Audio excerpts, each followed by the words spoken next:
Welcome, friends, it's the Movie Film Podcast. Movie Film Podcast, enjoy the show. Zachy and Brian are talking about movies. Movie Film Podcast on the radio. Welcome to Movie Film. This is episode 205, brought to you by Mr. Boy Productions. It is August, and I am Zachy Hassan. I'm here with Brian Hall. Hey, how's it going, Zachy? I don't know. I don't know, Brian. How is it? It's weird for me to articulate those words that this is August. I know. I mean, it's still one of those things where I first of all, I can't believe March still feels not that far long ago. But then even to think now that August means the end of the summer, it's like, wait, summer? Yeah. There was a summer? Yeah. February and January, those are the before times. Yeah. And that's how we're like the feral people in Mad Max. It's like before the apocalypse in the four times. Right, exactly. In the four times, you know? Yeah. Back when people used to go outside and touch each other.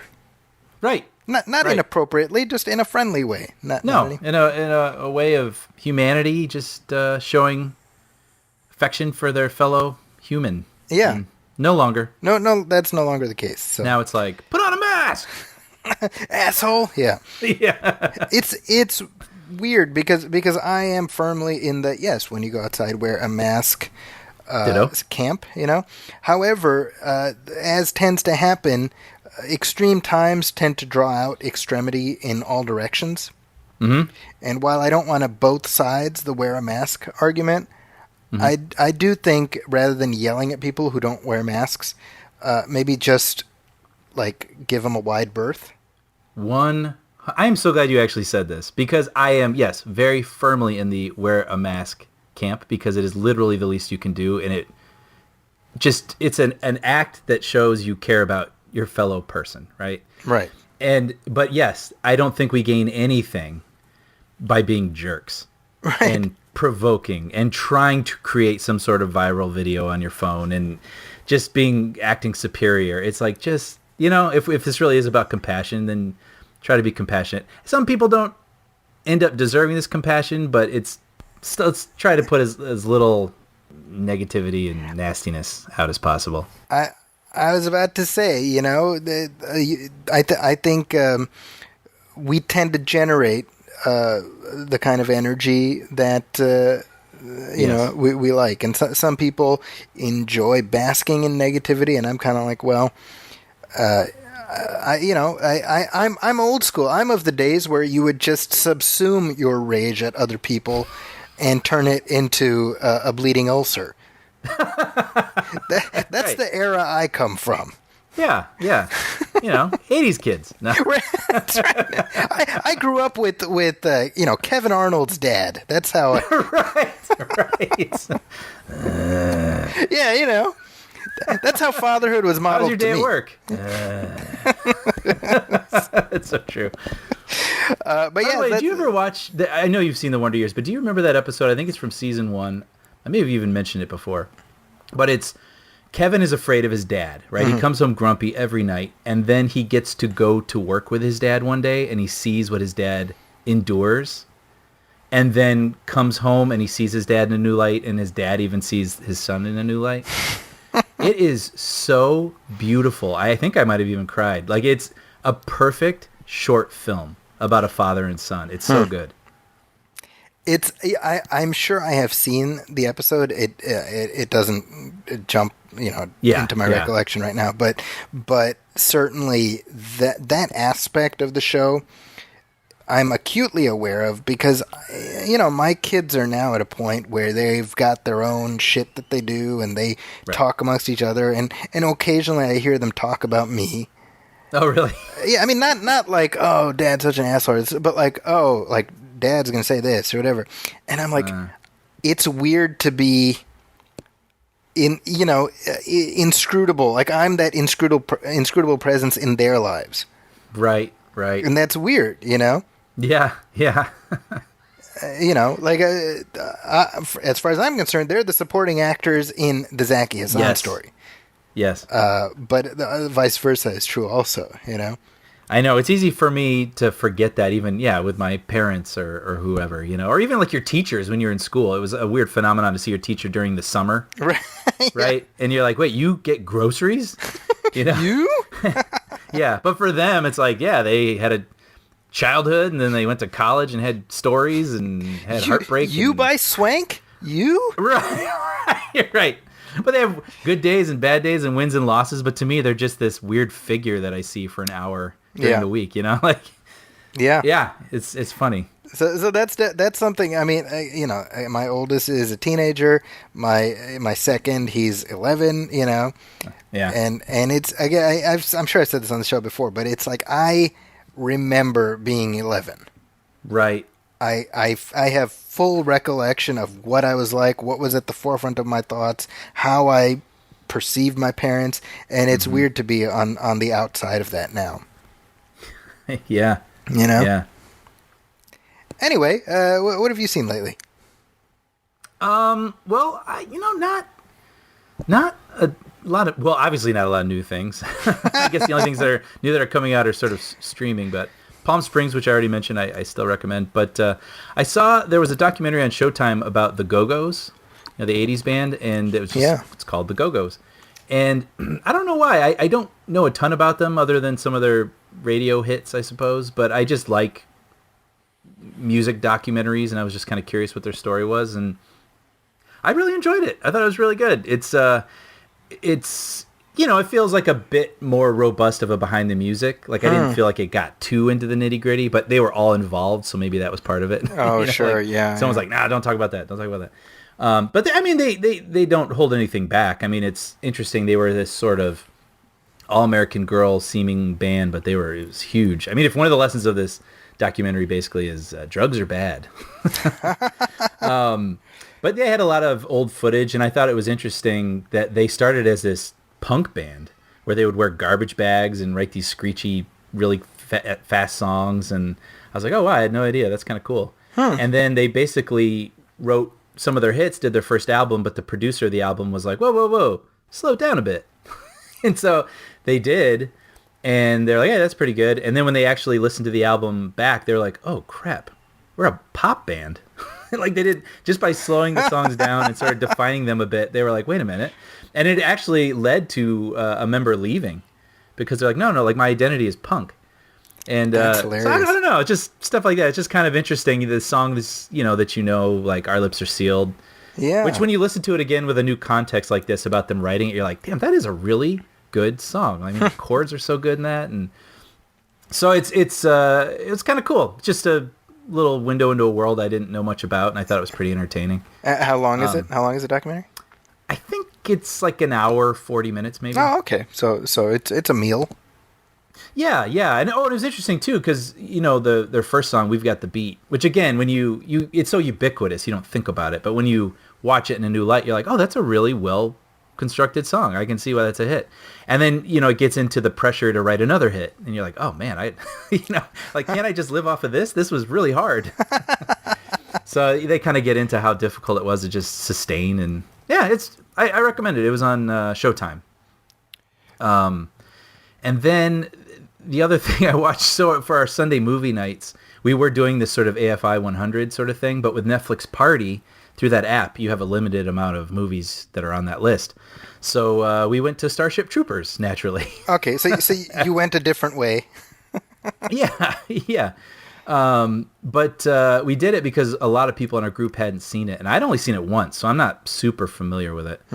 But it was funny. I almost, Brian, I feel like you should almost explain what this movie is, because I don't know how many people listening are necessarily even really aware of it. It's really funny. This is actually the sentence I wrote down when I was trying to think of how I would encapsulate this. See if you agree with me. I put, it's a really violent Saved by the Bell war movie about fascism. That is the perfect summation. Yeah. Right? Yeah. That's the description of Starship Troopers I have been missing in my life for 23 years. I mean, thank you. I was actually really proud of that. I'm really happy that you agree. Because I think when I remember seeing the trailer for this, and it looks like it's going to be this sort of war movie, and it's populated with these almost soap opera looking actors. And what I mean by that is almost like too pretty, and their chins are too sharp, and yeah, and their acting's a little rough. You're being very kind. Yeah. Well, and then they start fighting these big bugs, and I'll never forget this. I remember seeing this trailer. It was like '97, so this is like 2 years before Phantom Menace, and my brother and I were like, "What the heck was that?" Like, it just looked really stupid. And then it was really poorly received when it came out. Yeah.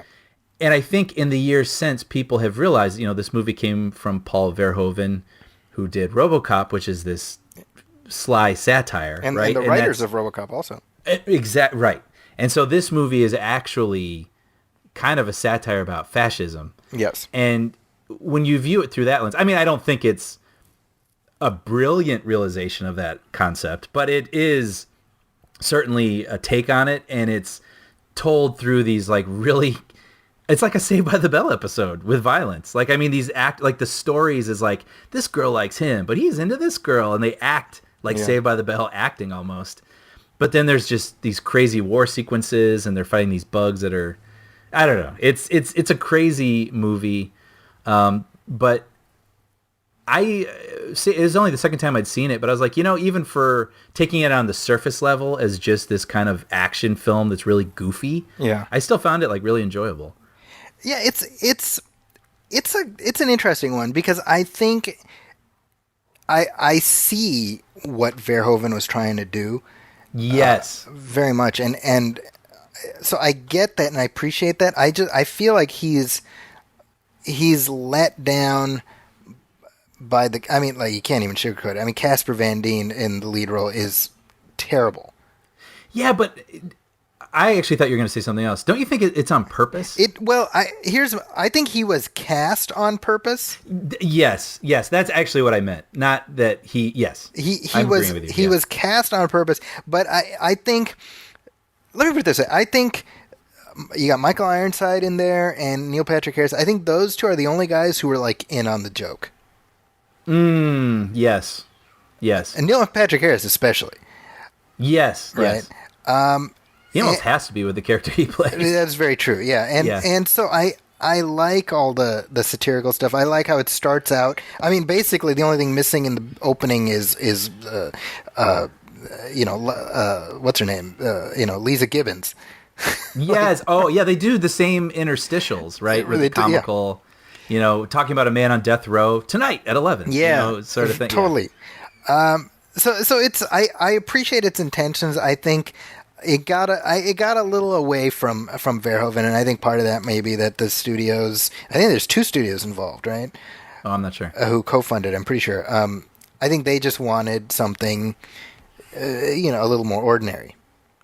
Yeah, I think you just kind of completed my thought perfectly, where I realized what he was attempting, and I don't think he quite pulled it off. Yeah. However, as a really goofy movie, you can sit back and know that it's goofy. I did, when certain people die, I was like, no, right. And then you're kind of rooting for him, which I think might be the opposite of the point. But if you just sort of sit back and just take it at surface level, I think Clancy Brown is awesome. Yes. Michael Ironside, who I just love. I think he's so good in it. Yeah, he's a good character. He's just effort, like he's playing a Michael Ironside character. Yeah, he's got that wheelhouse all to himself. A big chunk of the movie is centered around this love triangle between Casper Van Dien, Denise Richards, and Dina Meyer. And I can. I thought you were talking about that guy. Yeah, that guy. Oh yeah, that chunk of that haircut. Yeah, that haircut exactly. Yeah. Anyway, sorry. Go ahead. No, I remember watching it when I came out, and I'm like, well, obviously you picked Dina Meyer. Like, how is this even a choice? Yeah, same. Yeah. Which is weird to me that the movie, presents that as a choice. But truth is, you're kind of making me want to revisit it. So. Yeah. Again, it's you can kind of appreciate what he was going for that I don't think quite got there, but you can also just appreciate it as, like I say, like a really violent Saved by the Bell episode, and just kind of kick back and turn off your brain and kind of enjoy it. Yeah, I do remember, like, it's very, popcorny, and then it gets insanely violent. Yes. And the and it doesn't do that the whole movie. It gets there, and you're like, oh, hey, oh, right, Verhoeven. There's a scene near the... Now, bear in mind, I've only seen this twice in the theater 20 plus years ago. But I remember there's a scene at the end where the character played by Patrick Muldoon, Xander Barkalow, by the way. That's his name, right? Okay. I don't know a few of my kids' birthdays, but I know that Patrick Muldoon played Xander Barkalow in Starship Troopers. That's amazing. And he has like one of the monsters like sticks a thing in his head and like sucks him out. Yes. Like drains him basically. And I remember being like, ah! Yeah, it's pretty intense. I was reading about it later, and apparently they had a couple seconds trimmed, keeping it from an NC-17. Really? Yeah. But yeah, now you're making me a great score by the Basil Poledouris. Yeah. I went and watched that at the Marcus Cinema in Addison with our old friend Sean Coyle. Oh yeah, fall of '97. Nice. And afterwards, we went to the Steak and Shake on Army Trail Road and unpacked. I know it. That's so cool. Well, and to add like a little personal thing to this, for me, we were watching it, and there's like a futuristic football sequence where a guy's about to be tackled, and he does these like Jedi flips in the air, and then which is like what? But it's kind of fun. And then our friend in the Netflix party, she was like, "Oh yeah, I was an extra in this sequence." Oh wow! We're like, what? Yeah, you should like, lead with that. Yeah, we're like, what were you thinking with what was being presented to you? Yeah, right. But actually, and then this is kind of a funny, I guess, LA-esque sort of story, because then someone was like, "Oh yeah, oh cool. Oh, I was actually an extra in Cruel Intentions." And then I was like, "Oh yeah, I was an extra in that Judd Apatow movie, Funny People." And then we all started talking about all the movies we had been extras in. I do find, I mean, because this was Casper Van Dien's kind of breakout role, I think, right? And I don't believe his acting has improved considerably since then. And I'm like kicking Casper Van Dien. I don't really know what else he's been in. He's been in like mostly forgettable crap, but like pretty much he stayed at that level. But I do find it amusing that the character he plays was Johnny Rico in the movie. In the book, it's Juan Rico. right. And he's a Hispanic character, and they cast this Aryan. You know what I mean? And I'm like, I mean, that's just something these days you wouldn't see, you know? Yeah. Oh, yeah. So I was on YouTube the other day, and they have episodes. They have like all these old random shows. So they have episodes of this show from the late '90s, which you may or may not remember. It's called The Adventures of Sinbad, as in Sinbad the Sailor. Is this like a Xena style show? That's exactly right. It was part of that wave of ripoffs. So you're like, oh, Sinbad, yeah, the sailor from the Middle East, and they cast this guy named Zen Gessner, who is, I kid you not, the whitest white guy I've ever seen in my life. This show should be called Sin Chad. That's good. Yeah. And so, again, it's one of those things where I'm like, I guess it's a mark of progress. You wouldn't see that today. Right. Well, remember we saw that movie Prince of Persia? Yeah. It had Jake Gyllenhaal. Yeah. And that was kind of, I remember at the time even that was like, Yeah. It's like, hey, princess, I'm Abdul, or like whatever. Right, exactly. Like, oh, that's weird. Yeah, so progress, you know? Yeah. So Starship Troopers, I was fascinated to find out that there have been a whole mess of sequels that they made to that movie. Yeah, we were talking about that last night, because I think we all kind of enjoyed it. So we were like, is there a sequel? And then we come to find out, well, I'm sort of stealing the ball from you, but they were sort of these straight to DVD sequels. They weren't like a proper, bring back the old gang kind of thing. 1, 2, 3, 4 sequels. Wow. And as of good for Ed Niemeyer or whatever his name is. Yeah, right. Yeah, he gets money for that. Making money. The fourth one is CG animated, and it brings back Casper Van Dien and Dina Meyer. Get at it. Wait, how? That I don't know. Yeah. I mean, spoiler. Yes, for a 23-year-old movie. Yeah. Dina Meyer, by the way, this is random. She played Barbara Gordon on a very short-lived TV series based on Birds of Prey. Oh, interesting. She was Oracle, so back when Barbara Gordon... Oh, I kind of remember that. Yeah, it lasted like that 4 show. episodes. Yeah, didn't really go anywhere. Right. Anyway, moving on, Brian. Yes. Enough Starship. Yeah, I've been busy. So I watched Inception again. This is the first time I've seen it since it came out. I can't believe that. That's crazy. Yeah, I watched it a bunch in 2010. And then, in the theater. In the theater, I watched it. I see. Maybe like 3 times. Okay. And I may have watched it like once when it came out on DVD or whatever. And then every once in a while I'll be like, oh, I want to watch the hallway fight scene. Which is always fun to watch. But the whole way through, it's the first time I watched it with the kids, and gosh, I got to tell you, man, this movie still holds up. Yeah, I saw it for our Netflix party maybe about a month or 2 ago, and we all loved it. I mean, it's so good. It's still solid. Still solid.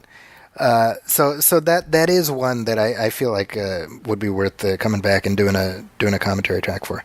Yeah. That was, we talked about that a little bit over text, and I had kind of forgotten what a huge internet, conversation piece that became, right? The theories and but he had the top in a thing and it wasn't his top, and it's just I forgot all about that huge conversation that was going on with that movie.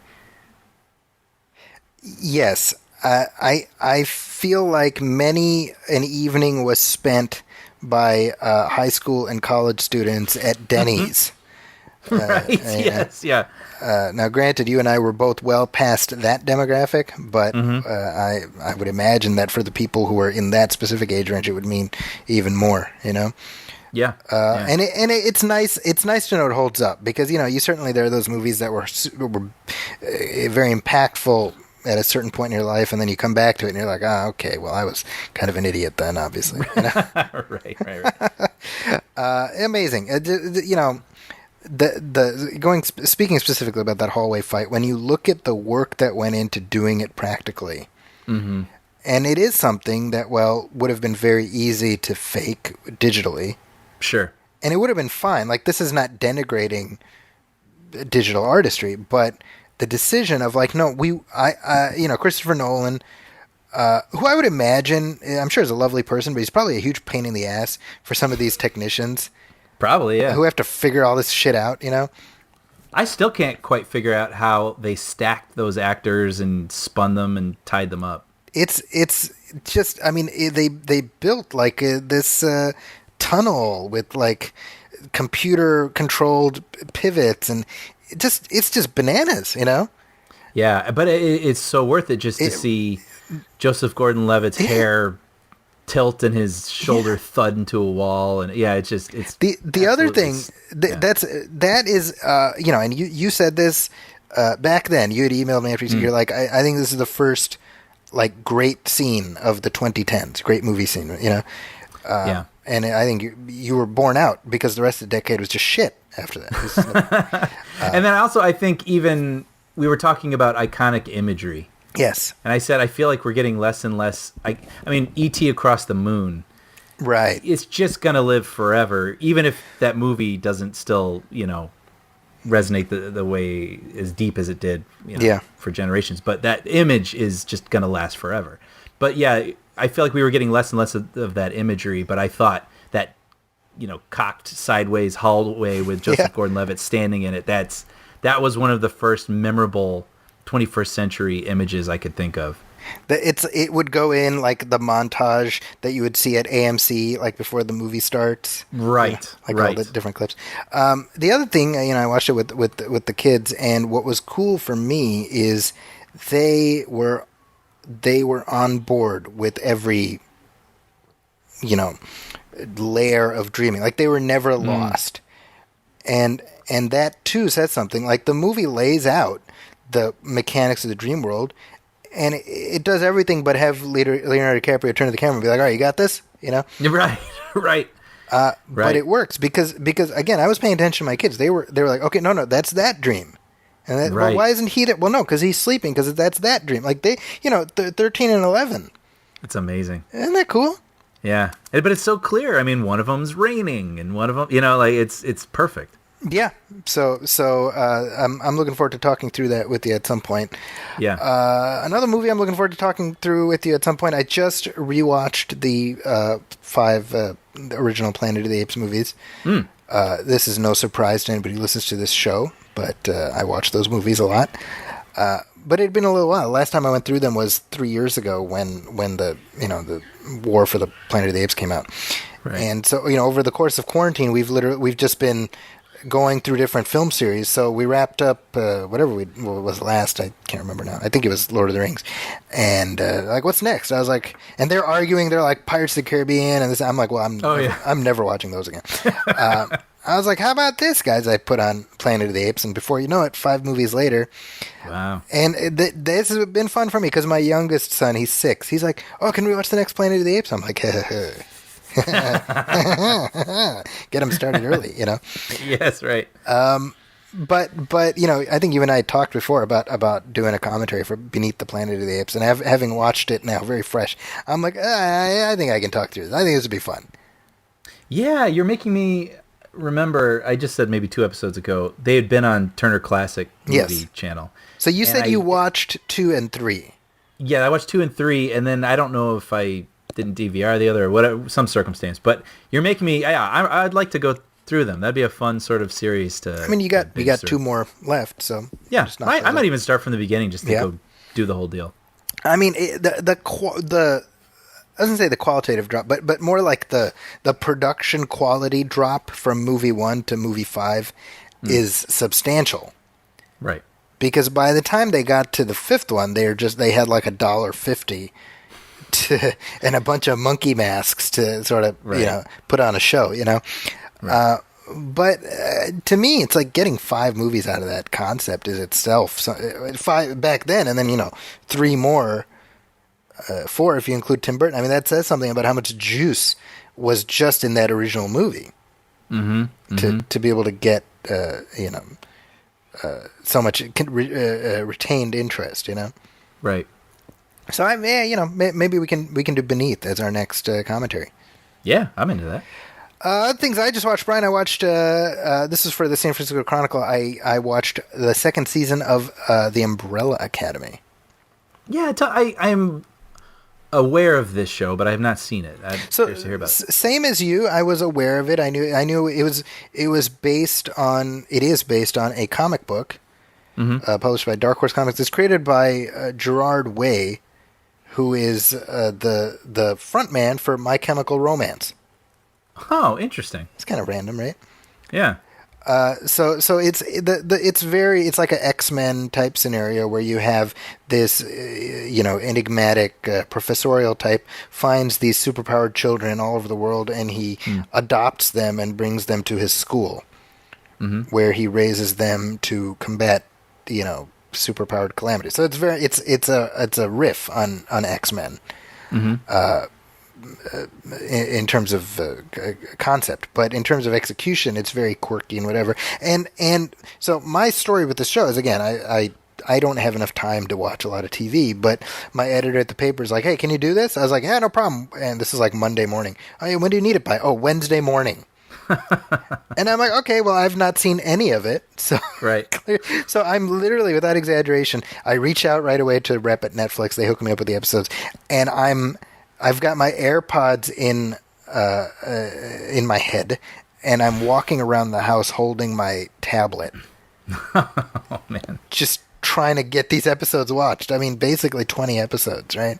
Wow. Oh, there's 20? Oh, right, because you want to catch up on the first Yeah, because And I enjoyed it. I would actually say I liked the 2nd season more than the 1st season.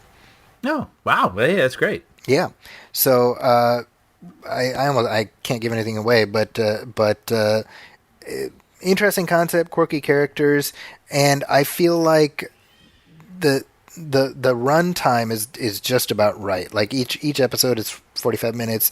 Each season is 10 episodes. That's pretty much what you need, Mm-hmm. The episodes aren't too long. The seasons aren't too long. And it's enough that you can just watch an episode, before you pop off for bed, or you can binge watch a bunch, and either way, it's fine. Nice. But great, Ellen Page, actually, speaking of, she's in it, and a couple of really interesting actors who I've never seen before. Tom Hopper, who I believe is in Game of Thrones, if I'm not mistaken. Oh. You're a Game of Thrones guy, right? Yeah, I'm trying to... So he played him. Dickon Tarley in Game of Thrones. Dick, which sounds like a name that Bart Simpson would call up Moe's asking for him. I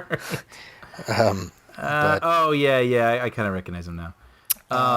Yeah. So he plays a guy who has his torso is that of a gorilla. So he has a human head I see it, yeah. and a gorilla's body, but like it's all shaved. But it's like a shaved gorilla torso. Okay. So does he beat his chest? He does some of that, yeah. Okay. And he's like he's like a musclehead. So this is that kind of a show, is what I'm saying. Okay. Yeah. But I told my wife, I was like, I think you should watch this. You'd probably like it. And I suspect you would too. Although I think the first season is very much like, look how much we love Tim Burton. It's a little like that. Oh, interesting. Which a little goes a long way for me personally. I like that the second season expanded outward a little bit and did some interesting stuff. I wonder, that's kind of curious, isn't it? I mean, if that comes from the showrunners or from the material. I mean, I think if I think of My Chemical Romance, I can see their sort of them and Tim Burton having sort of a gothic circus kind of vibe. Yes. That's interesting. So that's on Netflix right now. Another movie that's dropping on streaming this week, which I just watched for IGN, is The Tax Collector. I don't know this. Yeah, so this is a new movie directed by David Ayer. Oh, and wow. Okay. The biggest marketing hook has been Shia LaBeouf playing like a cholo, basically. Is this the movie where he got a tattoo on his chest or something for the role? Yes, which you don't see in the movie. So it seems like a lot of effort for nothing. And David Ayer has been taking some grief because like, why not cast a Latino actor? And right. And he has said like, well, because he's a white guy, like because David Ayer like grew up in that area. And he's like, look, you have like white guys who want to, emulate Latino culture, and that's what Shia LaBeouf is in the movie. Right? I see. I like David Ayer generally. I'm a fan of his work. I was not crazy about this movie. Mm-hmm. A lot of interesting ideas, but it just kind of it doesn't really do much of it. Like the idea is you have these two guys. The main character is played by Bobby Soto, I think is his name, and then Shia LaBeouf is his buddy. They are quote unquote tax collectors. They work for this like crime lord, and they collect protection money from other gangs in South Central. Mm-hmm. And then various stuff happens, and a bunch of gang violence, whatever. But like what I'm saying, that's kind of it, Right. So it's. Have you seen End of Watch? Yes. Like, I liked End of Watch. Yeah, I did too. And this is like the flip side of End of Watch. Because that's like, hey, let's look at South Central violence from the perspective of these cops. This is like, let's look at it from the perspective of these criminals. But and maybe that's my mistake because I enjoyed End of Watch a lot, and I was kind of hoping for something in that vein. Mm-hmm. And it really wasn't. Part of it is the story. Part of it is the actors don't really... Like, the lead actor... either through his fault or through the fault of the story construction, is not particularly charismatic. Mm-hmm. Shia LaBeouf or someone else? No, Shia LaBeouf is like the secondary. He's not the lead. Oh, I see. That's like I think David Ayer is taking grief for no reason because the cast is extremely diverse. I mean, it's like all brown people except for Shia LaBeouf. I give credit. Like George Lopez is in there as like a gangster, and Jimmy Smits, etc. I mean, it's a good cast, Yeah. I think for me, I appreciate David Ayer probably after just being fed up with whatever he went through in Suicide Squad. And I don't know what kind of experience he had on Bright, but I appreciate him being like, I want to get back to my roots. I want to do something more like End of Watch.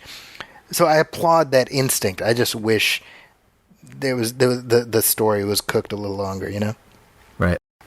So that is that is my mini take on the Tax Collector, which again it's available I think this Friday on streaming. Oh, I see. Oh, ooh la la. Yeah, exactly. Sorry. So ooh la la. Ooh la la. Okay, well, let's take a short break. We'll come back, talk through some listener letters.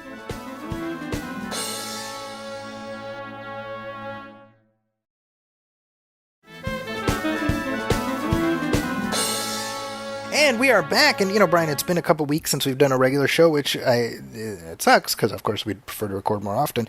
But we have a backlog of communiques from people listening to us who I thought it would be a good time to share. Cool. So, I feel like we're in a Wes Anderson movie. There you go. Read communique number 1. Dear Movie Film Podcast, stop.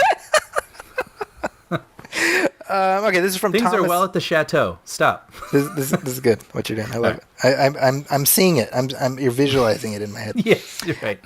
Okay, so this is from Thomas Olson, who emailed us at moviefilmpodcast@gmail.com. He says, I just wanted to say thanks again for keeping me entertained with the podcast. I have a couple quick questions / comments for you. First off, with Netflix bringing back the TV show Unsolved Mysteries, the Robert Stack show with the creepy intro music. Yeah. That music haunted my dreams when I was a kid. Yeah. I was curious if either of you watched the old series. Well, yeah, I did, clearly. Also, have either of you checked out the new show? Have you seen the new one, Brian? I haven't. Well, so yeah, to answer the question, I have seen the old show. I think for a certain generation, that was just that, and those commercials for those like Mysteries of the Unknown Time Life books. That was like the nightmare fuel of like my childhood. That's right. Remember those? I do. But yes, no, I haven't checked it out, though. I've heard I think I've heard that they're pretty good. They're a little bit more true crime, yes. I believe. I'm at kind of like true crime overload right now. Yeah, I absolutely understand the appeal. I listened to Serial back in the day, and I watched The Jinx and all those sorts of things, and I thought they were very good. But I think I just keep seeing these stories about, like, this guy killed this person, and I'm like, I just don't want this in my mind. Yeah. Like, I just don't want to think about this happening in the world right now. Like, not that I want to turn a blind eye to the news, but I'm just kind of over murder at the moment, if that makes sense. Especially like real murder. It's just so... Brian doesn't care who he pisses off, folks. He's over murder. He's burning all kinds of bridges this episode. No, what I'm trying to say is I know it's a huge... People love these podcasts, and they get really... And even just like back to the Manson... I was listening to Conan O'Brien Needs a Friend, which is a fantastic podcast, by the way. Great show. But he and his assistant Sona are huge into like the true crime and murders, and they went to the sites of some of the Manson murders and whatnot. And I was going to go for a hike because I wanted to look for like movie ranches because I thought it'd be cool to go see an old West town. And they're like, oh, this is where Manson hung out. And I was like, why? I don't know. Like to me, that's like a darkness. Like I don't want to be near that darkness. But I get the sort of tantalizing intrigue of it all, but it's just not for me. Yeah. No, I don't disagree. I've heard good stuff, and the original Unsolved Mysteries was very much a staple of my early 90s, junior high / freshman year kind of thing, and Robert Stack's voice is like distinctive, He was going for a walk. Yeah, that's right. A woman who was not there I didn't know earlier appeared. I didn't know until later that he was Elliot Ness on the old Untouchables show. Right. Yeah. Same. So one thing that put me off a little bit is that there's no like host in the new Unsolved Mysteries. Oh, that's weird. That is weird. But maybe they're just like, well, nobody can do what he did, right? Sure. Or maybe they're going for even more of a gravitas, and they're not looking for some sort of character to narrate that's a good point. Or something. I don't know. Yeah. But yeah, I've heard good things, so I may check it out at some point. I feel like that would be a good show to listen to while I drive. Oh, that's interesting. Like a podcast, right? Like a podcast. And since I'm not driving anywhere since like March, the opportunity hasn't really presented. But I've heard. I mean, Tom is not the only person who's recommended it, so I at least know it'll probably be something that intrigues me whenever I get to it. You know what that reminds me of? Do you remember the show Rescue 911? Yeah, William Shatner. With William Shatner? I loved that show. That was like appointment television for young Brian. I mean, there was this period where you had all of the, like, there were many shows like that hosted by, like, actors who played cops at one time. Right. You know, yeah, Rescue 911 was I mean, that, I think that was sort of coming out of, like, Cops and, not Cops, sorry, what's the John Wall, America's Most Wanted? Oh, yeah. Kind of in that vein, you know? Yeah, and there's recreations. And, yeah. Let's see. Thomas also says, I loved the E.T. commentary track, especially hearing Brian share his enthusiasm for it.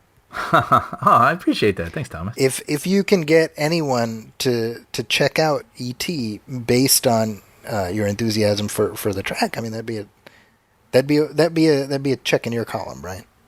Yeah, well, that means a lot to me. I mean, obviously that movie means a lot to me, but then it was really fun. That's the fun thing about some of these commentaries, is they're movies that we are passionate about, and so we get to try to dig into the film a little bit, but we can also gush a little bit, and so it's fun. It's fun to hear that people are enjoying those, and hopefully gushing along. I was watching it just in the past week. I sent you a little. I was just watching the tail end of it, and it was the bicycle, the flying bicycle sequence at the end, and I recorded a little video on my phone of my kids watching, just rapt. I mean, my younger ones, my 3 younger ones, just absolutely fascinated, and I sent it to you. Yeah, and I was like, I owe it to Brian to make sure these kids have the proper affinity for E.T. So I was like, I gotta get them started early. Well, obviously that touches my heart. And watching that video, I mean, they were just completely glued to the screen, and I thought, like, oh, it's, we all have our own special moments and the things we get attached to when we were young, but it's knowing how much that meant to me. It's really cool to see your kids having that moment at that age also. Yeah. It's and the truth is, I mean, I love it through them, like that's been one of the most fun things for me, because I got to watch it when they re-released it to theaters a couple of years ago, and I took my older ones, it's nice. It's a good flick. I shouldn't have to sing the praises of E.T. Everybody should know it's a good movie, but if you haven't, if you've held off, you got a good movie waiting for you. Now we do ask people to make commentary track suggestions, and this is from Thomas. He suggests Air Force One. Yeah, that came up for our Netflix party thing too, 'cause that's on Netflix, and I was like, man, I don't think I've seen that since the theater. At the very least, I'd like to revisit it, because I don't remember it other than get off my plane. Yeah. And they had some sort of fast food deal also, because I remember growing up in my downstairs bathroom at the house, there was a Air Force One cup I'd always stare at when I was like getting ready for school. That's right. So, isn't that weird? I'd like to see that again at the very least and talk about it. But it'd be funny if there was like a whole array of Happy Meal toys. It's the President Marshall, inflatable this, and you have these two kids, get off my plane, right. That might be a fun one. This is from James Mullins, who messaged us through Facebook. He says, let me try that again. Been bringing your commentaries to work lately, and it's been a blast, and it's like being able to watch the movie while I'm welding. Cool. That's cool. And that's exactly what we aim for, isn't it? Like, ideally, if you want to watch along with the movie, great. But if you want to do another activity and kind of listen along, so that makes me really happy that they work that way. Yeah, that's a trick. That's because we try to stop ourselves from lapsing into just watching the movie and being like, it happens occasionally. Occasionally it does, yeah. He says, I ran through all the indie movies, Jaws, and The Fugitive, among others I'm sure I'm forgetting. I was delighted to hear the Scrubs episode with The Fugitive get a shout-out in that commentary. Enjoy the show tremendously, fellas. Thanks so much, James. And he also says, another commentary suggestion, he says, if you ever felt like doing a commentary for George of the Jungle, I wouldn't be upset. I never saw that. That's with Brendan Fraser, right? It's Brendan Fraser. I'm sorry. You're 0 for 2, buddy. Oh, apologies. And I love him. So I actually have his autograph. I used to have it hung. Really? Sort of. Are you sure it wasn't some guy named Brandon Fraser? No. Well, a friend of mine worked on his movie Extraordinary Measures. Oh, okay, yeah. And so it just got me this autograph. And I used to put it up in the bathroom in a place where you'd have to actually be in there and exit to see it. So I meant it as sort of a conversation piece when people left my bathroom. What I would love is a picture of Indiana Jones signed by Brendan Fraser. I feel like that'd be funny. Yeah. So you've never seen George of the Jungle? Gosh, man, the last time I saw it was probably the late 90s. But I did enjoy it very much. I think it's very funny. Oh, really? Oh, well, I don't know. Just completely missed that. That's actually the first time I saw what's her name. What's her name?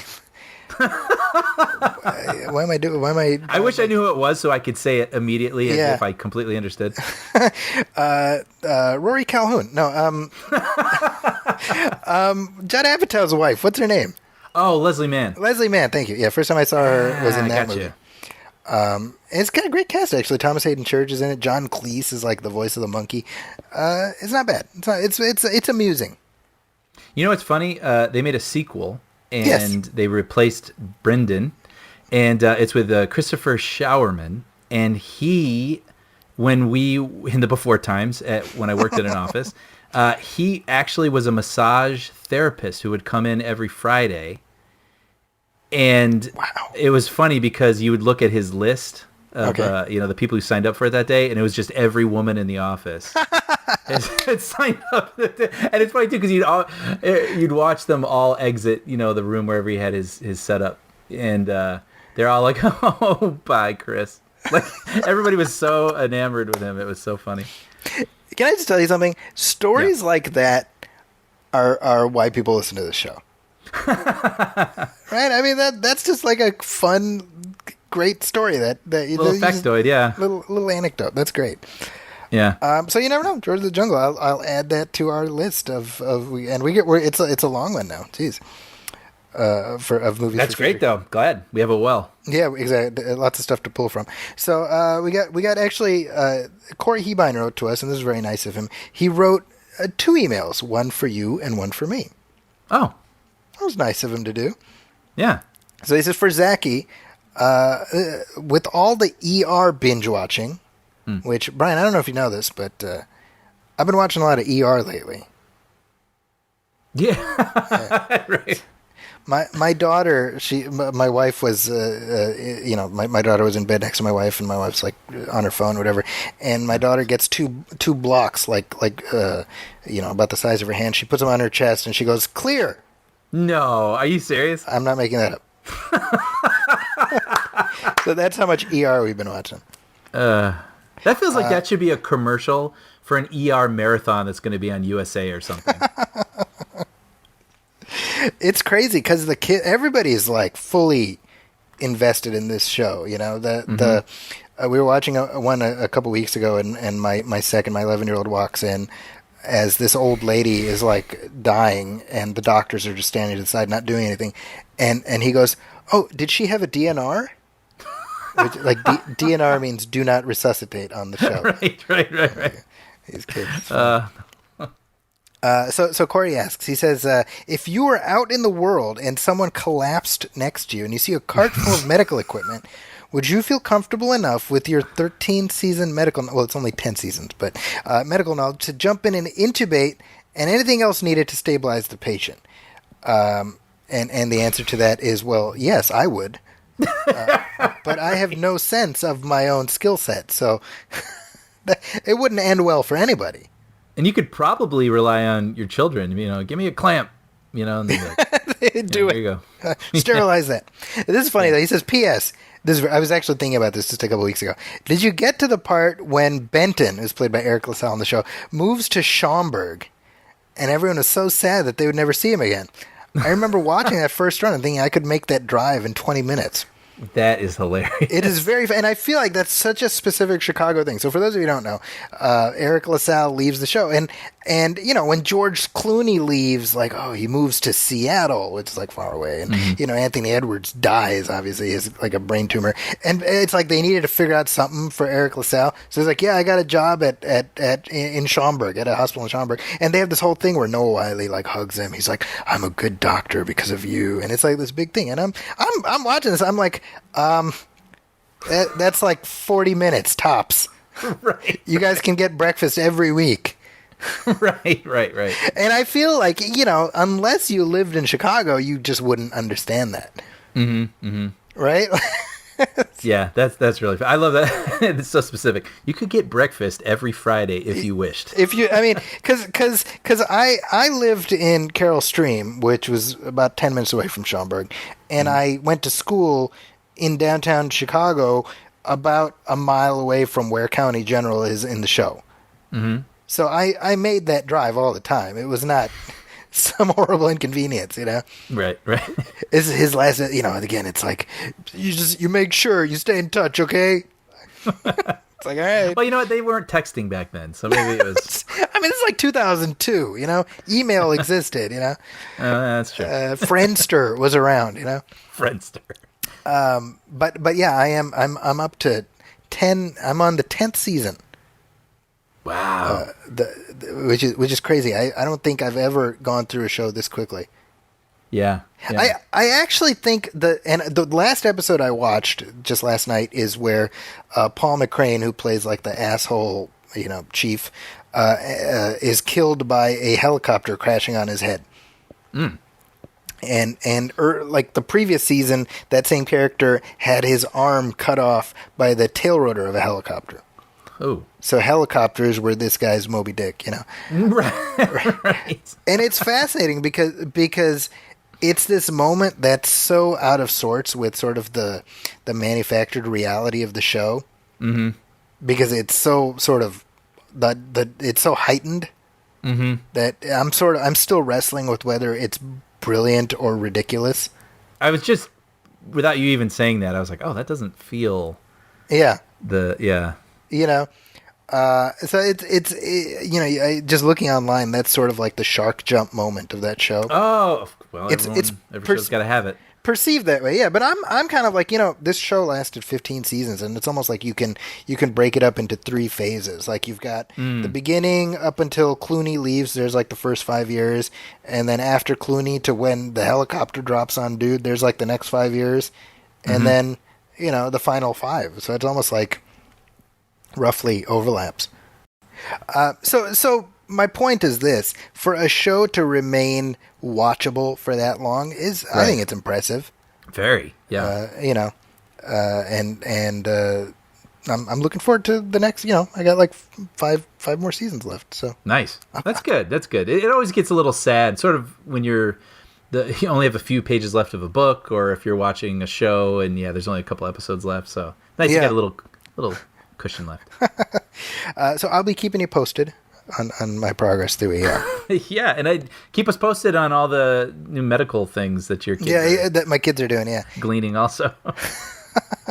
Okay, so this is Corey's question for you, Brian. Okay. Does writing for TV have any positive or negative effects on you watching movies or vice versa?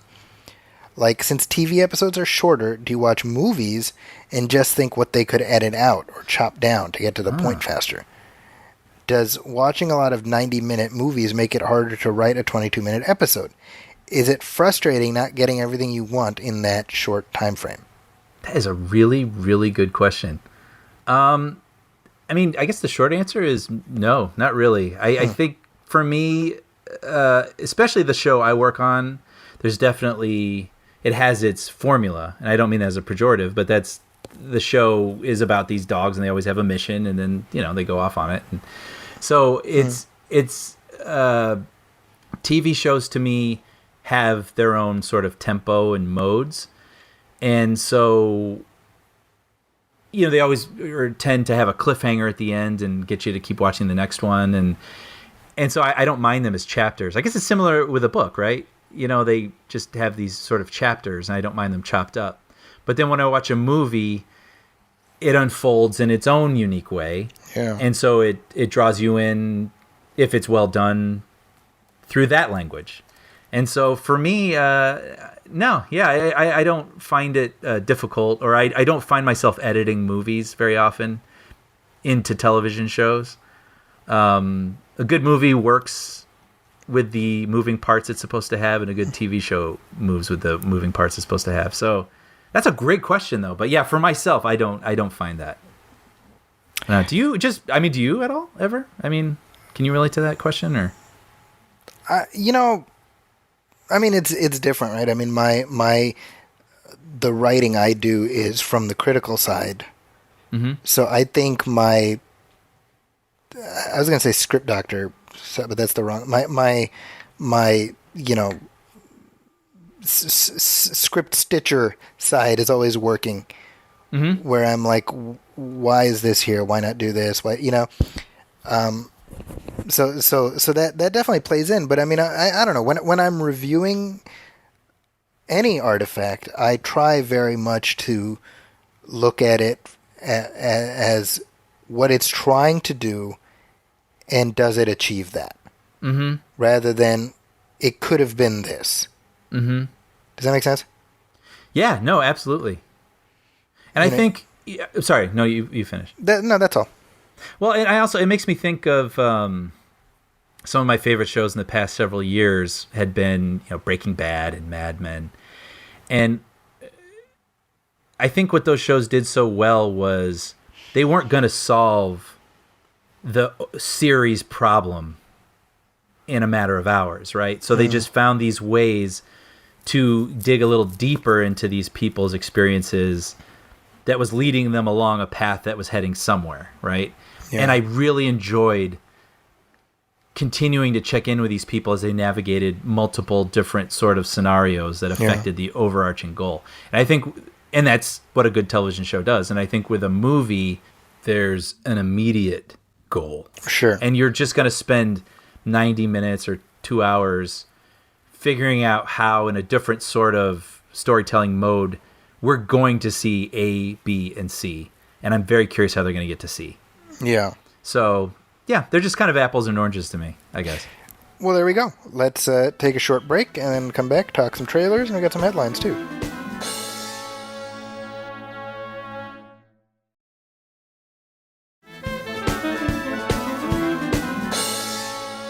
And we are back. And hey, Brian, did you know Quibi is still around? I did. Quibi, or as the people who started it are calling it, the Money Pit. Right. This is the one, people are trying to decide on what streaming services to get, and the one thing everyone agrees on is nobody wants Quibi. Yeah, I don't think we've talked about it on the show, but did you see when it started, there's a trial period. And then when that ended, they looked at the numbers of who hung on, and it was like in the hundreds of thousands. I mean, versus, to put that in perspective, I mean, I think Disney Plus has 65 million subscribers or something. Mm-hmm. And this is like 200, maybe, 1,000 people that hung around. Now that they actually have to pay for it, it's like, ugh. Well, just the idea of here's content that we're going to parcel out in 10-minute chunks sounds so singularly unappealing to me. Yeah, and also, I know their thing was, well, we're going to get big stars and they're going to be big productions. They're going to feel like television shows. But I think in a world where YouTube is free and they do have polished stuff on there, but sometimes the stuff that like some teenager makes, in his backyard where he's like falling down is equally as funny. you know what I mean? So I think competing with free is always going to be very difficult. And their price point was more than Disney, Netflix, Hulu. I mean, it was crazy. It was a weird model. It was a weird model. That's the way to look at it. So the only reason we're even bringing this up is because you and I have established our bona fides on this show as fans of The Fugitive. Mm-hmm. Mm-hmm. Both the film and the concept. Yep. And so they're bringing it back via Quibi. They're quibbing it up. And so this is a new version. It is not about Richard Kimball. It's about this other person. Here's the thing. Okay, let's play the trailer. This is with Boyd Holbrook as the fugitive and Kiefer Sutherland as I'm just gonna say Jack Bauer. Let's play some of the audio. Now, you watched this trailer moments before we started recording. Correct. So we haven't discussed this at all, and I'm actually kind of fascinated to discuss with you. So let's play this, and we'll talk about it on the flip side. Dad, why are the police after you? I want to fix everything. I just need to figure out what's going on. I've been set up. Mike, what are you gonna do? I'm going after who did it. Mike Farrow is our one and only suspect in this morning's bombing.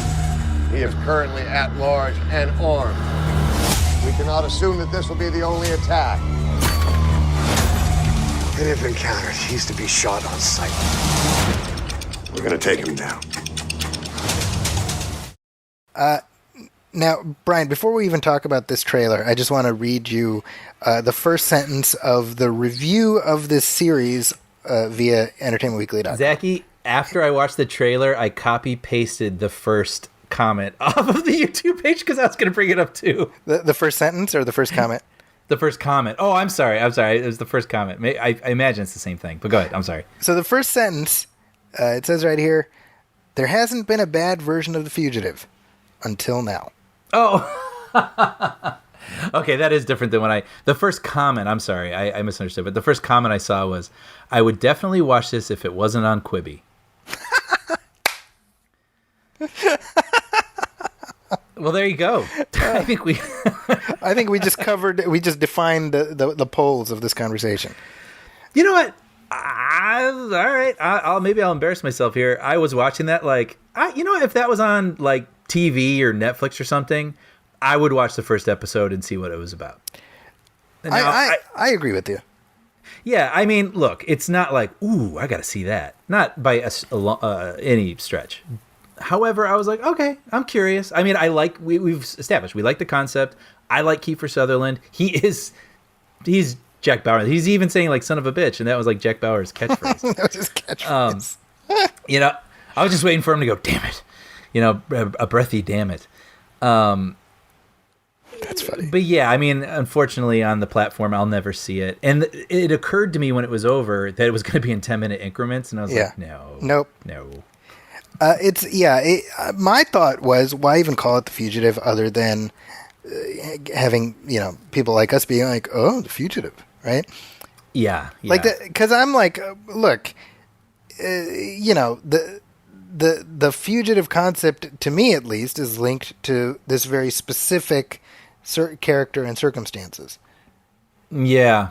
To me, this is like the next Karate Kid version of The Fugitive. Yeah, sure. I think that's the problem. It could be anything. You could have called it whatever you want, and it wouldn't change the concept. You know what I mean? Yeah. So it's weird. Yeah, I don't know. I think this Quibi model is sort of fascinating. It's been a fascinating car wreck, and at least for me, it's been fascinating to watch the executives catch up with the public, who clearly had no interest in this concept. Yeah, and I mean, in speaking of sort of the picadillos of it, also a big thing was that you couldn't stream it to anything else other than your phone. So now that we were all stuck in our homes, yeah, it could have been price point and everything else aside, it could have been kind of ideal to beam it to your television. Yeah. Right, or your iPad or something, and then that you had to watch it on your phone. And also, did you know that they shoot their episodes to be able to be played lengthwise or vertical? I didn't know that, actually. That's so you can watch it horizontal, and you can flip your phone, and without missing a beat, the show will skip to that aspect ratio. So then there's nothing in the sides that are going to be of importance. Well, yeah, I guess. And then also they're beaming both versions to you simultaneously. So think about the what am I trying to say? What you're paying for, yeah. not bandwidth, but you know what I'm saying. Yeah. And so it's just, That is so I understand strange. it on paper. It sounds kind of innovative and interesting, but it's kind of wonky. The shame of it is the lead actor is Boyd Holbrook, Right. who I've generally liked in whatever I've seen him in. Same. We were off air. I've forgotten. He's from Narcos, and I liked him in Narcos. Yeah, and I mean, even in The Predator, which you and I both had a strong distaste for, I don't think he was like our point of contention with that movie. Yeah. No. I'm looking at this Entertainment Weekly review. It says Holbrook deserves better. Sutherland should have known better. Ouch. They gave it an F. So there's a No kidding. An Yeah. F? F. Wow. They're not messing around. Wow. Okay. So that's a big no for The Fugitive. But hey, we got some headlines, and before we even get into stuff that are happening, we should mention some of the people who have passed away since the last time we recorded. Yeah. Several notable. So Regis Philbin, Yeah. who I just assumed would outlive all of us. I know. He had such a vitality to him. Just I was firm in the conviction that he was a Highlander. all right. So Regis Philbin had been on television since he was 25 years old. Wow. And Wow. I mean, up until the time he retired, I mean, he was never off TV. Wow. Isn't that kind of crazy?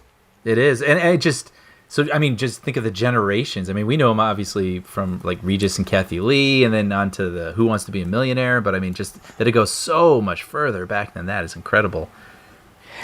Yeah. And he was still so fresh feeling in those times too. I mean, you see the impersonations of him. It was always his sort of burst, vocal bursts that he would do. He just had such a fun energy to him. Yeah, Daryl Hammond did like the perfect impression of him on SNL. Yeah. Right? So I thought this was interesting. Regis Philbin's son-in-law is Michael Schur, who created The Good Place. I didn't know that. Yeah, I didn't know that either. So he went on Twitter and he kind of paid tribute to his father-in-law. And he says, "I've never been able to articulate what his life and career meant. It's too huge. You can't wrap your arms around it. He literally holds the Guinness Book record for most hours on television, like 17,000 or something equally absurd." Wow. Right?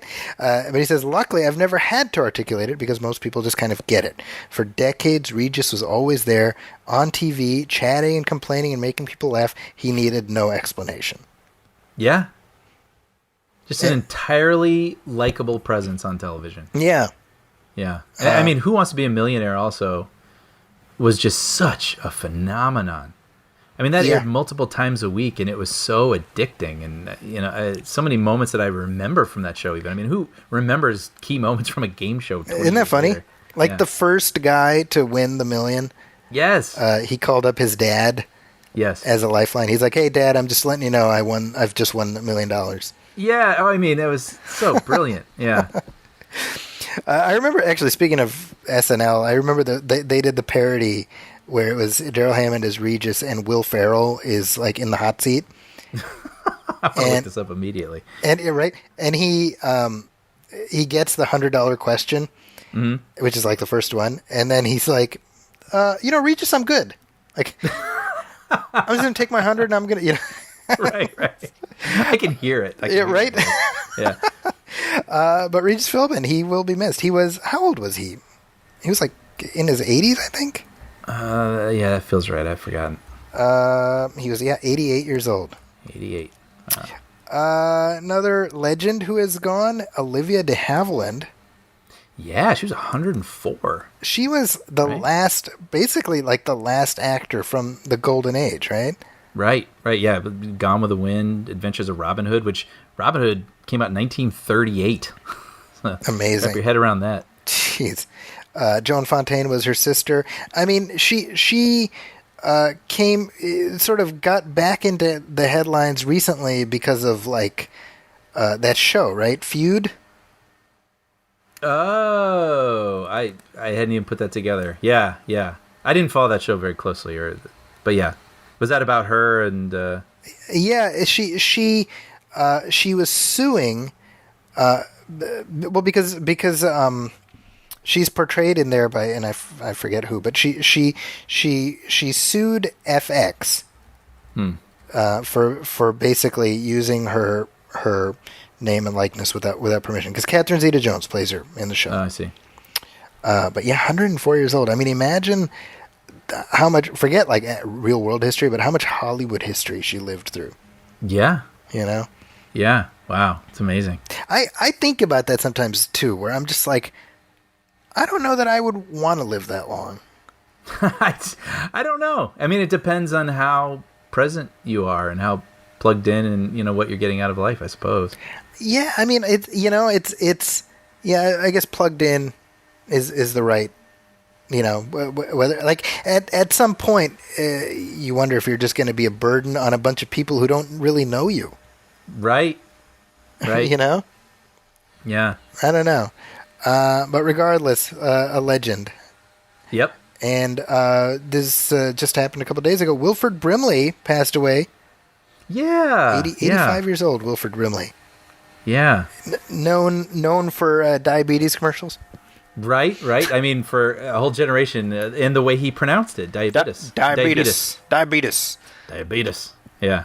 Now, and Quaker Oats. Quaker Oats. That's right. You know? So Wilford Brimley, I knew him in the 80s from well, two things. From Cocoon. Yes. And also he was on a television show called Our House.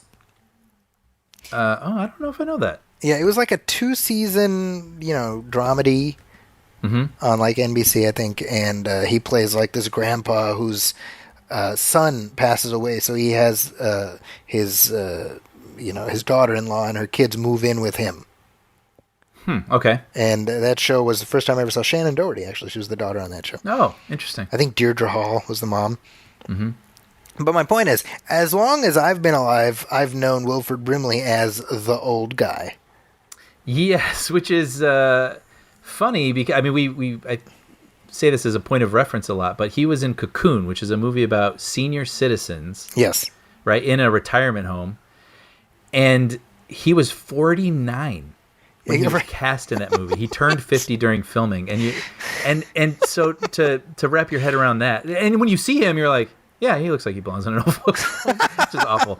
But to put that in perspective, Tom Cruise is 58 years old, and he's hanging off of airplanes and going into space and shit.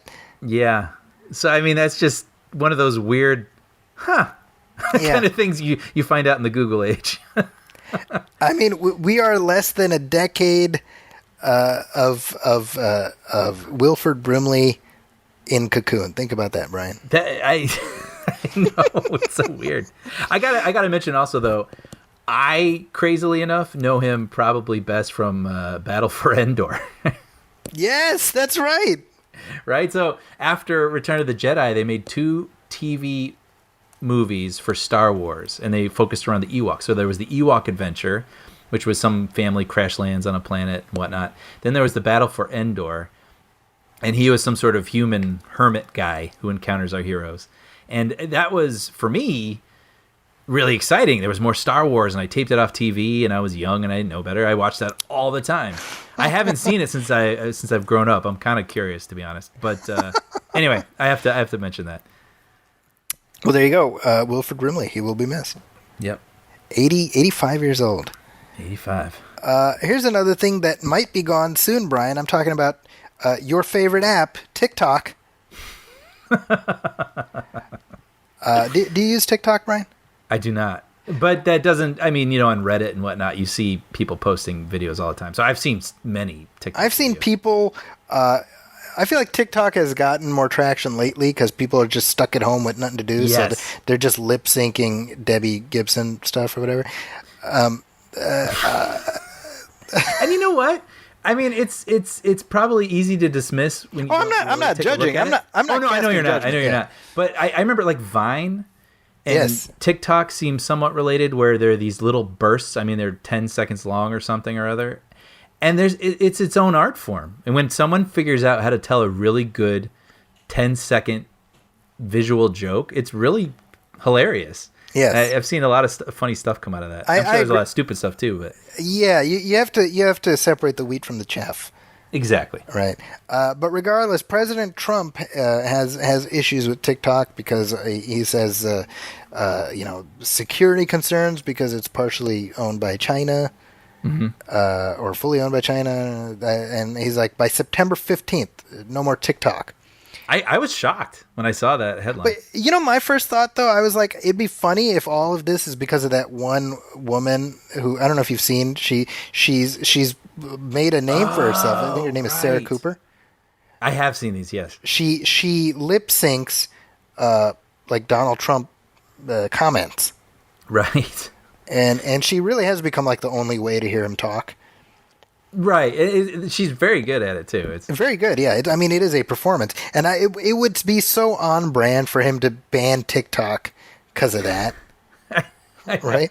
Like, I mean, I'm not saying that's the case, but would you be surprised if that was the case? No, it's but it's so fascinating that this, I mean, who knows? There could be real security things at stake here, so. Yeah, I don't use it. Who knows? The other thing is, it'd be funny if, for years and years, the complaint is always young people don't vote. Young people don't show up to vote. And wouldn't you know, this is the thing that gets the youth vote activated. Yes. It's the instrument of his own undoing without even realizing it. Then soon there'll be the David Fincher movie, right. And then it'll be like written by Aaron Sorkin. Yeah, the trailer with the slowed down children's choir singing like "Don't Worry, Be Happy" or something, and I want to see that movie now. I do too. So he has said as of September 15th, TikTok will be banned in the U.S. unless it is bought by an American company. So Brian, you might say the clock is ticking for TikTok. Thank you very much. So movies are still not back in theaters. Correct.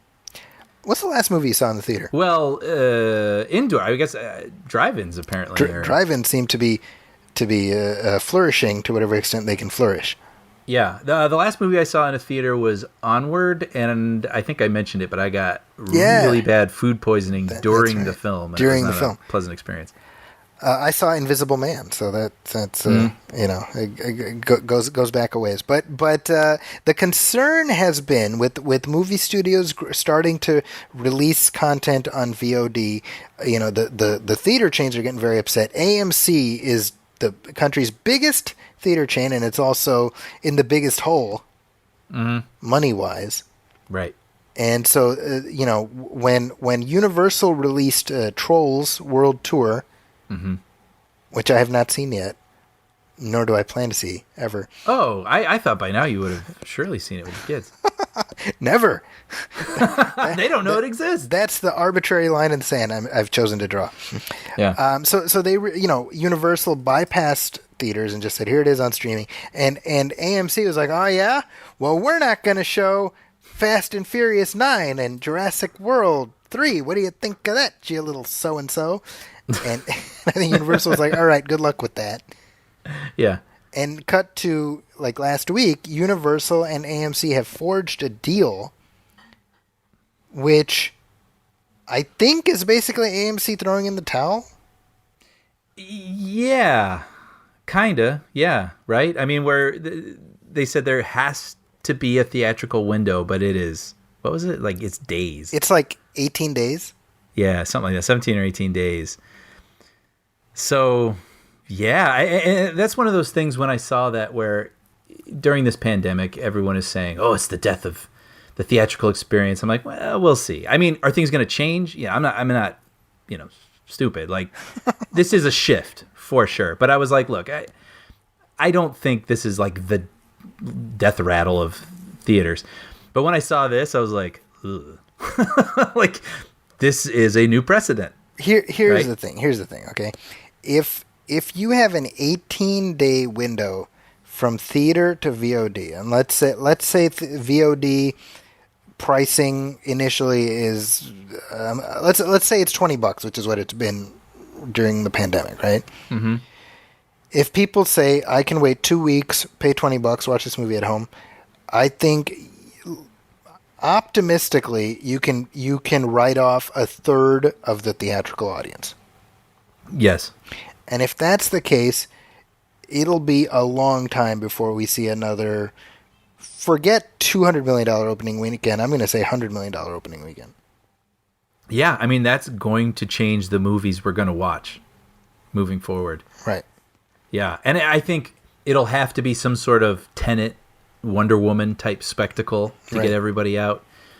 Or it'll be like a movie where you're sort of making a statement. Like, say, like Bill and Ted comes out by some miracle, which it probably wouldn't now. But by some miracle, it's going to get a theatrical release. I would make a statement by attending it in the theater to say, I like this and I want this. Right. But I imagine, and this has nothing to do with the current timeline we're in, but if, say, Bill and Ted was coming out 3 years from now, highly unlikely that movie would go to theaters first. It would, Yeah. Well, it would be very selective what actually gets a theatrical push for the marketing and blah, blah, blah. And that, I mean, that's like September 1st, I think, right? On VOD? Yeah. Yeah. It does. I'm very curious to see what the theatrical experience looks like 6 months after, some semblance of normalcy has been restored. Yeah. Yeah. I mean, obviously, we're all about it, right? And that's a key word, normalcy. I mean, there's when it's a little bit still unknowable what's going on and the factors at play. Like, I don't know what that looks like for me, but once things return normal, of course, I'm going to be I can't wait to go back to the theaters. Yeah. But that's not the case for everybody. Yeah. I mean, you realize that you and I are dinosaurs to some extent because we are so wedded to that idea of just sitting in the dark room and just let the movie wash over you.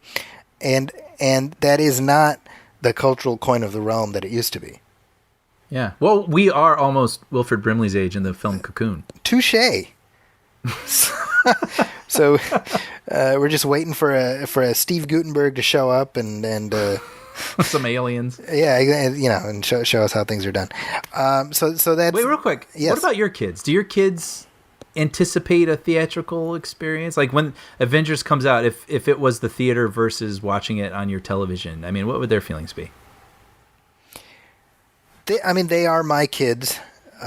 Unfortunately for them, and so they've just been raised in a world where going to the theater is something that we await with a certain amount of expectation, right? I mean, I don't know.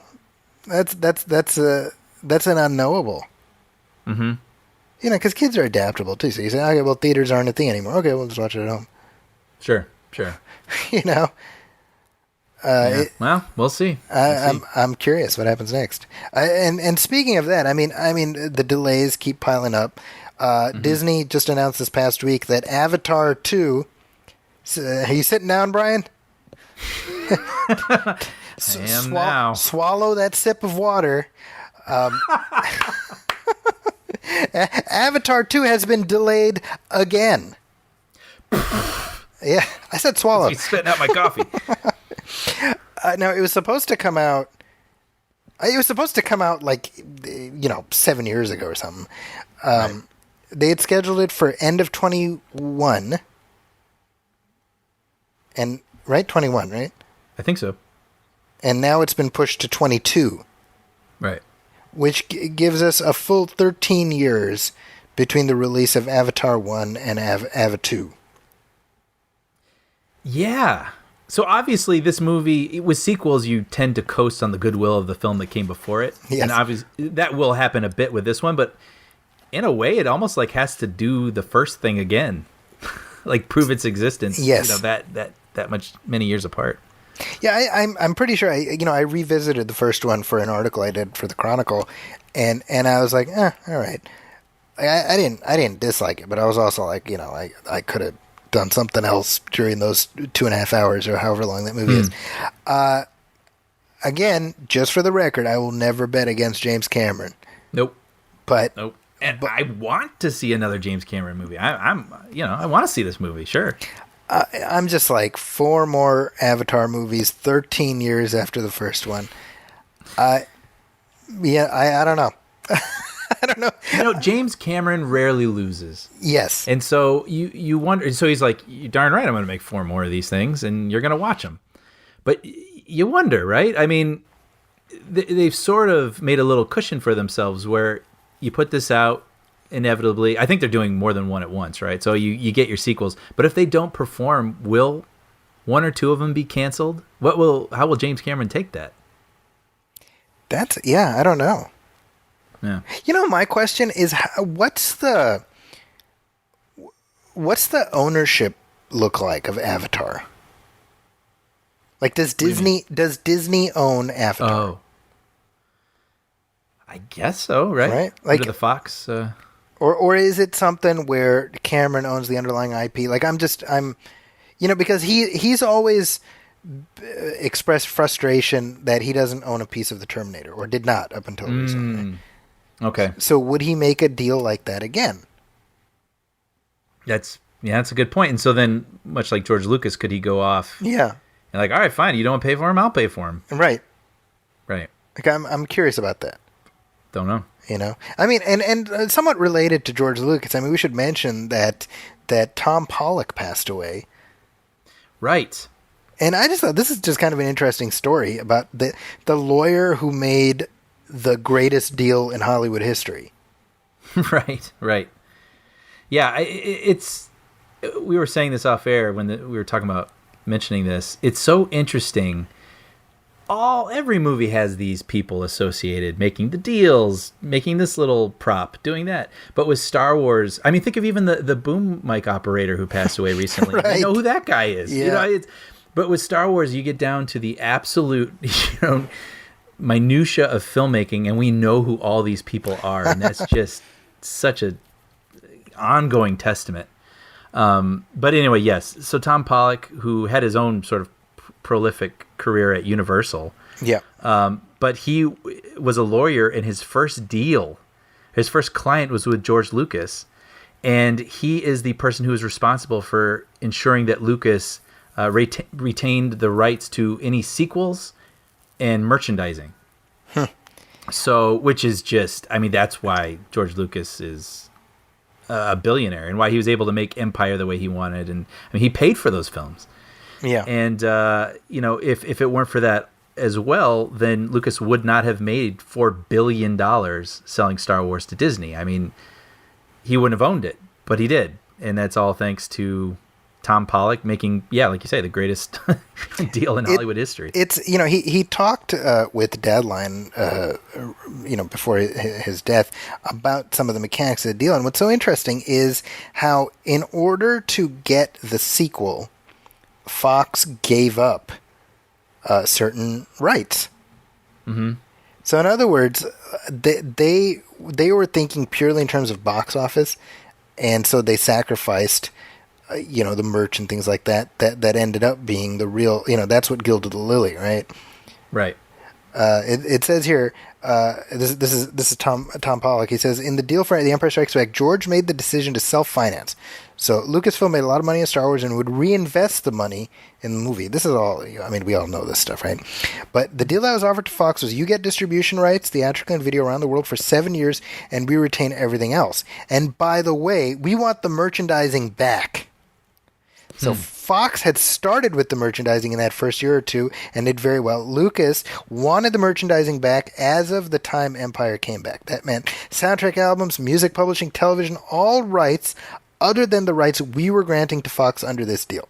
We tried to get the first deal back so he would own Star Wars, but Fox refused to sell it, and rightfully so, and they have it to this day. So in order to make the sequel, in order to land distribution rights for the sequel, Fox gave up any interest past the first movie. Wow. Right? And so you have to imagine that obviously he saw how much money the toys made and everything else, but at least part of that had to have been the Star Wars Holiday Special. Yes. Like, I don't ever want a situation like that again. Right. Huh? Yeah. Good call. And I say this in my class all the time. I'm like, it was a deal so far-sighted that no filmmaker will ever be allowed to make a deal like that, exactly like that again. Right. No studio wants to accidentally hand off or give away the next Star Wars. Mm-hmm. Yeah, and I had forgotten about that detail when he sold it, that Fox still owned A New Hope. Yeah. Yeah, I forgot about that. And they did, all the way through the Disney purchase. Right. Right. We're talking about movies being delayed. Tenet is being released. Yeah. That's didn't have to go through the same sort of can kicking that Avatar has gone through, when it seemed like it very well could. But right, I mean, this was first supposed to be middle of July, then end of July, then early August, blah blah blah. But it looks like, Warner Brothers and Christopher Nolan have come to some sort of agreement where it's like, look, the world is different, so we need to rethink what a release is. And so it looks like the compromise is it will be released on September 2nd this year in theaters that can handle reopenings. And that would not include several states, including California with us here, and I guess Arizona, New Jersey, New York. Yeah. So that's kind of insane to think that this enormous blockbuster is not going to be playing in two major markets, but will be opened everywhere else. And when we live in this, Twitter, internet, whatever age, it's weird. Like, chunks of people will have seen this and have opinions on it, and it will be old news to them before we even get it in our state. That's so weird, right? Right? Especially for a film like this, which I'm sure is I'm sure it is. We don't know what it's about, right? I mean, right. The plot's a mystery, and that's kind of the fun of it. So this is uncharted territory. It's kind of interesting. I'm on Twitter all the time, and I'm going to have to be muting some stuff. Yeah. Indefinitely. Yeah. I mean, we're talking about Inception, did the top fall over conversations. I mean, that's going to start without us. Weird, right? Isn't that weird? Yeah. I'm curious what that does for the long-term expectations of that movie. Yeah, exactly. I mean, what's the box office? I mean, it's not going to bring in $100 million its opening weekend. So, this goes, I was looking at this article and they mentioned, 30 some years ago, you look at a movie like E.T. or Back to the Future, and those things played for 44 weeks and 37 weeks respectively. I mean, a really, really, really long time, and it just kept bringing in money. And you wonder if that can repeat with this model.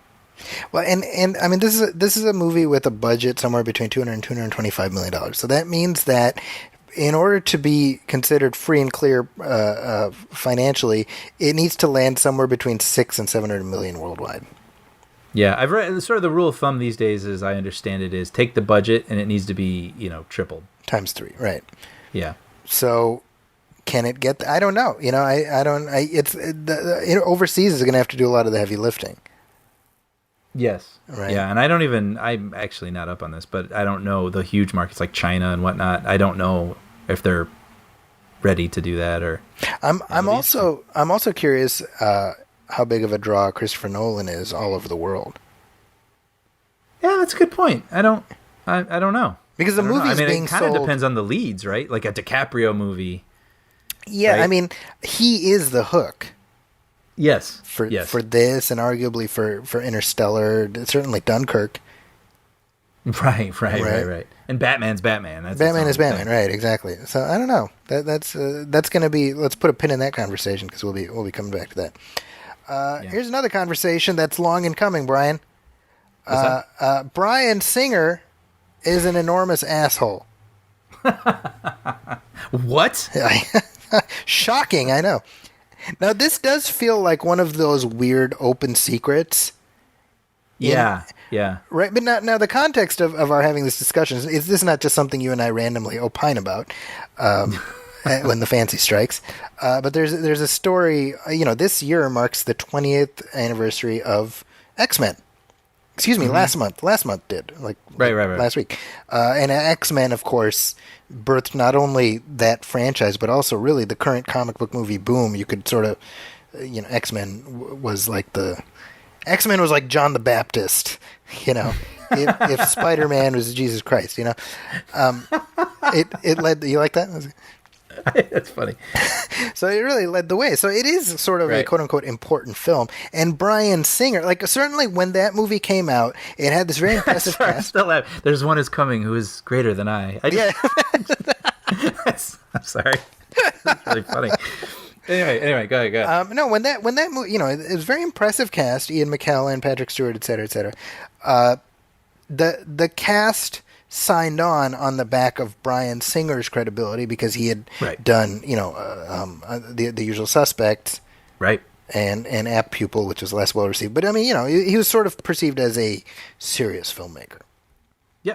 Yep. But there's an article at the Hollywood Reporter that talks about just what an absolute train wreck of a person he was on that movie and moving forward. Yeah. I mean, down to a mutiny of actors at one point, confronting him in his trailer. I mean, him working under the influence of drugs and just not being able to work that day, and yes, and belligerence to the point of what was it, Rebecca Romaine?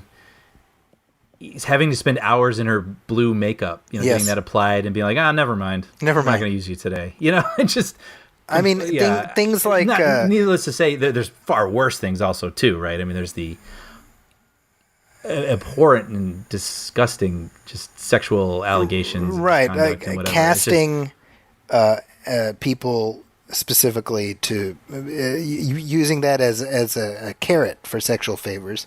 Yes, to be in the film, right? And again, I read this article and it was illuminating, but maybe I'm just in my own Hollywood bubble, but I'm like, I feel like this was all known already. We've known this for years and years and years, and it's just, and then part of me was like, I mean, reading this is good to shine a light on it again, but so what are we gonna do about this? Right. Yeah. I mean, the commentary in this article, which I recommend reading. It's quite in depth, but there's a sense of oh well, he acted this way, but the movie did well, so it was just okay, it's fine. Yeah. And I'm like, well, that's messed up, right? Yeah, and then after all of this, and even the actors, I mean, I'm not putting this on anyone, but then years later, he comes back.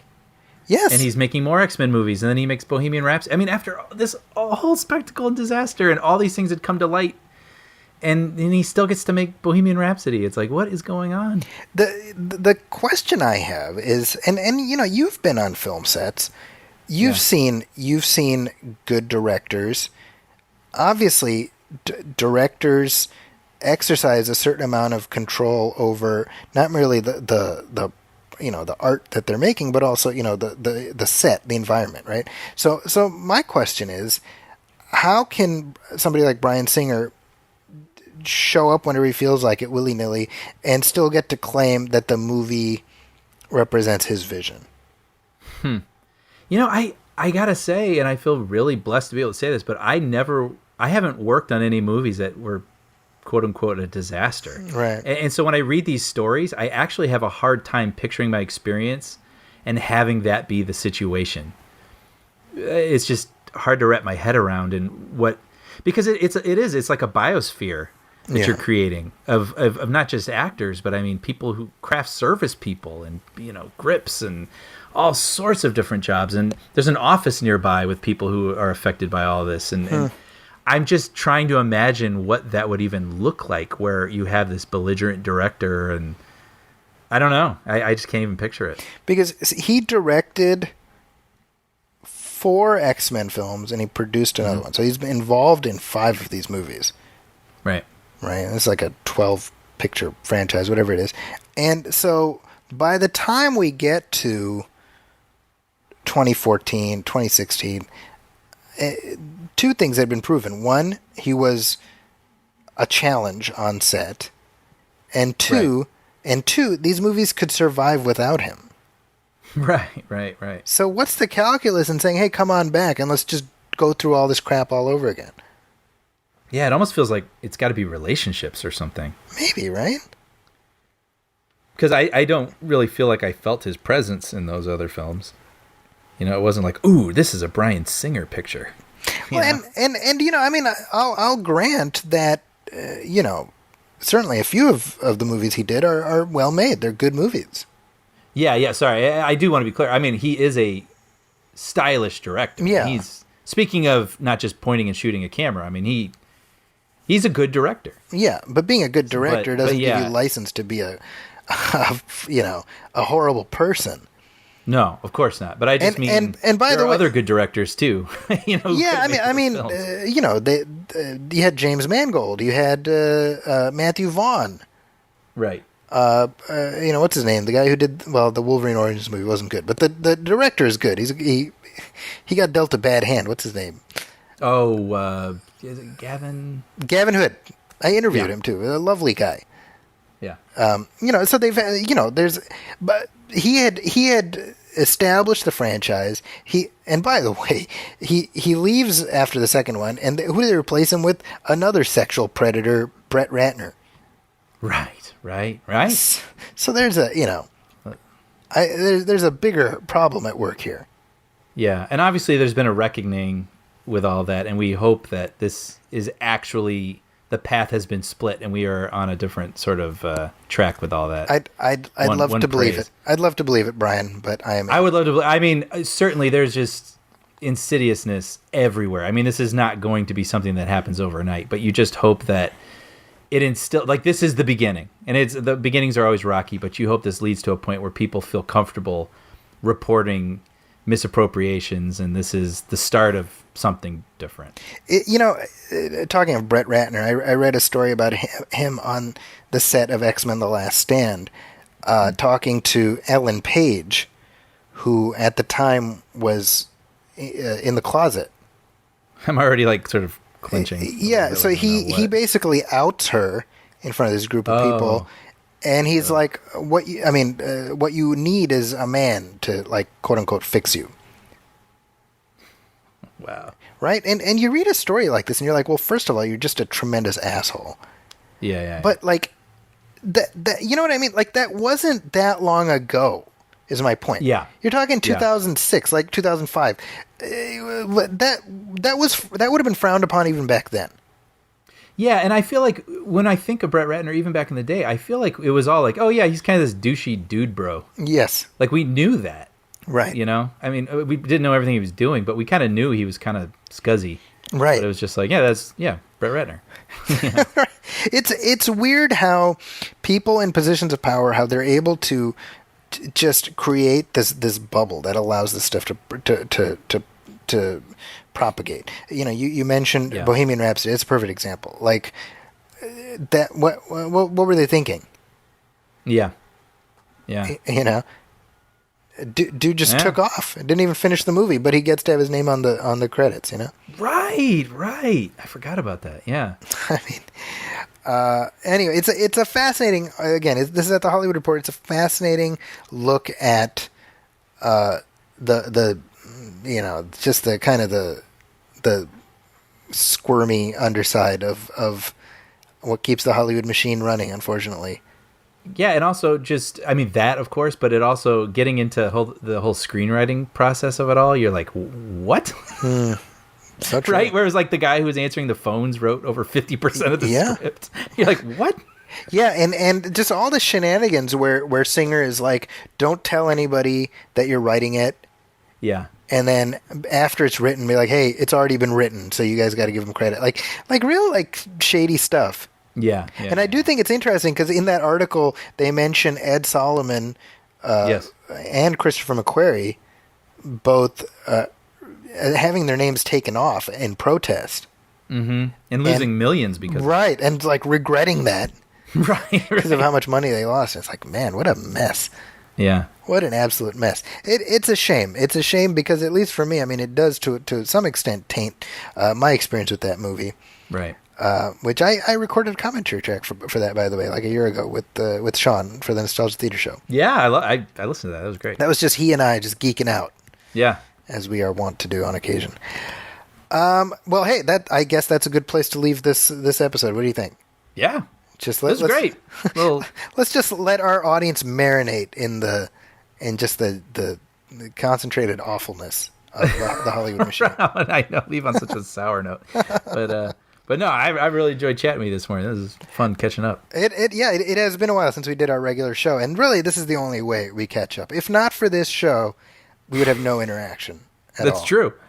Legally, we're enjoined from even occupying the same space. So Yep.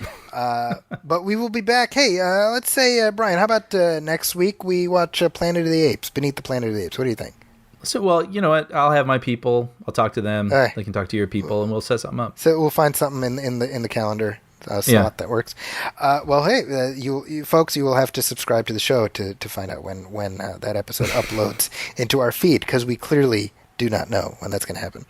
Right. But we'll be back in 2 weeks with our next regular show. And hey, my gosh, we're already in August, and summer season is receding into the rearview mirror with not a single wide released show for it. So let's see what we talk about next time.